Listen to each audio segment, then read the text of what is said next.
xəstələr özləri bəzən başqa bir xəstəliyinə səhv salaraq elə hemoroy olmağını deyirlər, babasel olmağını deyirlər. Xüsusilə bizim üçün, həkimlər üçün daha çox önəmlidir şiş xəstəliyini olması. Şiş xəstəliyi fonunda qanaxma olduğuna görə bəzən deyirlər ki, elə babasilin var, yəqin ondan da qanaxma.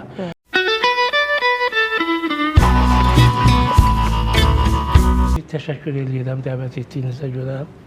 Düz bağırsaq xəstəlikləri çox rast gəlinib və bunların digər tərəfdən bu xəstəliklərin həkimə müraciət tərəfi, utancaqlığının olması, milli bizim xüsusiyyətlərimizdən asılı olaraq gec müraciətlər olur. Ona görə də düz bağırsaq xəstəlikləri haqqında danışmaq yerinə düşər. Düz bağırsaq xəstəlikləri bildiyimiz kimi çoxdur. Onlardan daha çox rast gəlinəni siz saydınız.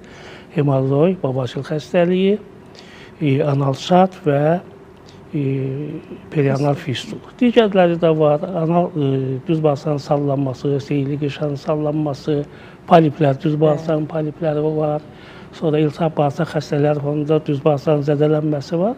Amma daha çox bu qeyd elədiyimiz deməli, xəstəliklər daha çox həm şikayət verirlər, eyni zamanda say hesabı ilə çoxdur. Əgər biz statistikaya nəzarət eləsək, diqqət eləsək, görərik ki, babasel xəstəliyinin rast gəlinməsi daha çoxdur. Əhali arasında əhalinin 2 nəfərdən biri ömrü boyunca babasel xəstəliyinə görə həkimə müraciət edirlər. Və xüsusən 2 adamdan biri. Bəli. Və yaxud da başqa deyək, rast gəlmə tezliyinə baxsaq, hər 1000 nəfərdən 120-160 xəstə. Onu da biz sıfırları silsək, hər 100 xəstədən 12-16 arası.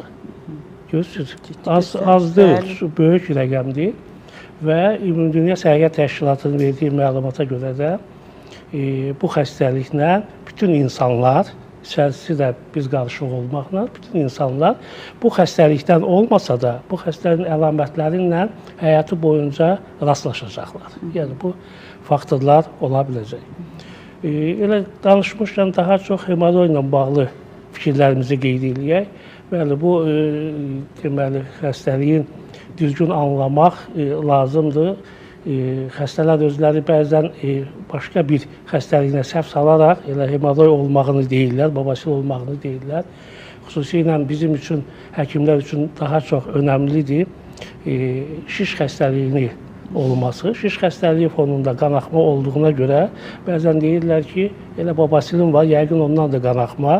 Ona görə də elə verilişin əvvəlindən mən məsləhət görərdim ki, belə hallar olursa, erkən müayinənin çox böyük əhəmiyyəti var. Eyni zamanda bağırsaq müayinəsinin, endoskopik müayinəni eləmək lazımdır. Bəzi ölkələrdə bu müayinə bir protokol qaydası ilə yerinə yetirilir. Yəni, yaşı 50-dən sonra 50-dən çox olan insanlar bir dəfə də olsa kolonoskopiya müayinəsindən keçməlidirlər. Amma biz biraz həqiqətən də ciddi şikayətlərimiz olmayınca həkimə müraciət etmirik və vaxtında gedəriksə bir polipin olması, aşkarlanması, onun vaxtında ləğv olunması gələcək bir şiş xəstəliyinin azalmasına səbəb ola bilər. Görürsünüz, nə qədər fərq edir, nə qədər insan həyatı üçün önəm kəsb edir.